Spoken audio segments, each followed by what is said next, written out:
Soda with the Nerds of Color, and I am such a big fan of you and your work. It is a really great privilege to be here having this conversation with you about what I think is one of your best performances yet. Congratulations on the film. Oh, thanks. That's very nice of you. I'm Of happy to course. get to speak with you. Oh, I'm so happy. I've been a journalist for 4 years. This has been on my bucket list for 4 years. So hopefully get it. So, so excited. But as I said, I'm a lifelong fan of yours, and this is not your first project that deals with loss, death, or grief, which are themes that really resonate with a lot of audiences and I feel make for a really interesting character study. Can you talk a little bit about your experience witnessing such a critical point of someone's story through their eyes, through different characters' perspectives, seeing how they each act? What is that like for you as an actress? um, it's so this job specifically, the way it was presented, because Ozza Jacobs had we had worked with each other before. He had written it with the intention of casting myself, Carrie, and Natasha. And neither of us, all three of us, we'd never met one another before, but we all wanted to work with each other.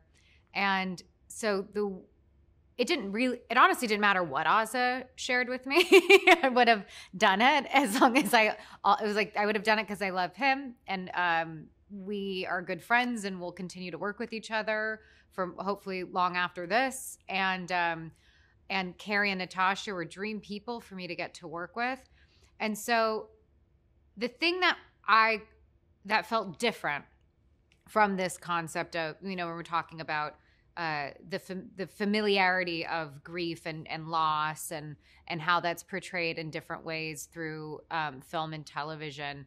And there's something about working with both of them where, with Carrie and Natasha specifically, we talked a lot about this idea of how we all just deal with, like, mortality is like a constant concept we're dealing with in different ways all the time. We're all walking into a room being polite, but we all have a deep sense of grief of something that we've experienced in our lives. And I think the way we got to explore it in this film, of it being in relation to how we relate to our families in this situation, and really specifically our siblings, where I have these ideas of who these people are in our family from either the last time we spent with them or from when we were children. And we just create these ideas of who they are. And for whatever reason with family, we just can't shake it. We can't, we create something that we can relate to or project. And Ozza created this script where we're presenting those the way the siblings would see one another, through these monologues, and how the three of us deal with that opening scene together. We're presented with these ideas of these ways that make it easier for us to say, oh, well, Katie's bossy, and Christina's, overly sensitive always. And we have these ways that we can just justify. And Rachel is, she's not even there present. She's not even paying attention.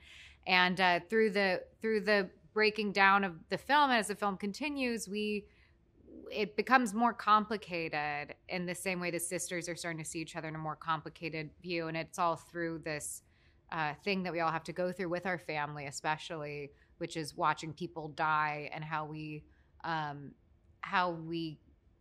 do that in a communal experience, which is so specific to everyone's experience, but it's also something that we all have a relationship with every day of our lives. So it's a very long Oh, answer, well said. but No, so well said. It's so true. And that's what I loved about the story, watching it as a member of the audience. And there is this scene that really stuck out to me about your character. You were on the bench talking about how you go to these shows because everyone is connected by their love of music. And the quote is so beautiful, so I'm just going to quote it, which allows them to connect, to relate, to care. It's for people who haven't found that anywhere else, who weren't given that, had to find it for themselves. There's so many that feel that way about you and your work. And I'm sure you hear that at conventions or just on the street. And I know this film is going to resonate with so many. Like I said, what is it like for you to know your work is affecting people in that way, and even creating like a family of some sort? Because I've heard of people meeting because of their love for you and your work. well, that's cool to know. I mean, that's something I don't have a lot of yes, there are people that I meet at conventions or you know, just going to the grocery store or whatever, but it's not something I have a relationship with really that I am connected with. And so to hear it from you right now, I guess that sounds similarly to how I created the community I have of people who are mostly creatives that want to just talk about, you know, film and art all day long. And that's kind of besides people I grew up with who maybe want to talk about that a lot less than I do in the family, the chosen family that I've built. It's how we are able to process and relate with one another every day, is these things that make us feel human or seen. And I think it's really powerful. I think that's why stories are powerful. Films, books, music, it's all, anything that we come together and can celebrate and feel seen by is incredibly powerful, which is why we, you know, you probably like writing about it, and which is why I like the doing of it. I think it's harder to talk about the doing of it, but the doing of it is like electric. It's something that I never want to stop doing, and I felt very lucky that I got to do this with two actresses who I could learn from in so many ways, and with a director who I just adore. And lastly, very quickly, I mean, Christina was very connected to her music. I'm curious, did you listen to any specific music to help you connect with her? Or after you filmed with her, is there any like songs that came out that maybe made you think of her? Because I hear songs sometimes and they make me think of certain characters that I love. Yeah, I did. And it's funny because I did, because specifically her being a deadhead. And so I tried to understand why one would be a deadhead for the music. And I think I understand more being a deadhead for the communal experience than the music itself personally. But I was finding songs that felt related to that. And so I was listening to a bit more of like the folk rock music of the 70s, just because I think she energetically comes from a slower place in a way than her sisters, because of her removing herself and like moving west and not being in the city, and that need to try and slow down and create like a more mindful, in her way of like functioning in the world. And so I was listening to different music for that. And it's funny, like it's music isn't something I use on a day-to-day level on set. It's more about when I'm trying to build a character before even going to wherever location we are.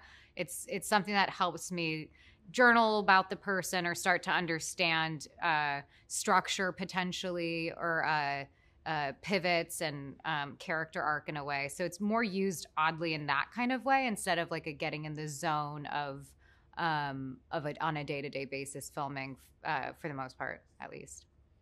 Elizabeth, thank you so much for your time and all of your insightful answers. I really appreciate it. Yeah, it was great meeting you. I hope to great meeting our you. paths to cross again. Yes, definitely. Yeah. I always cover your stuff. Thank you so much. Cool. Boys, professional artists and professors. Maybe a nerd who's just like you, talking about the things that you like too. So I invite you to the NOC. In full color, you see me. The hard knock life. Comics, movies, and TV. Yeah. Pop culture with a different perspective. Watch it on your screen, hit play, so check this.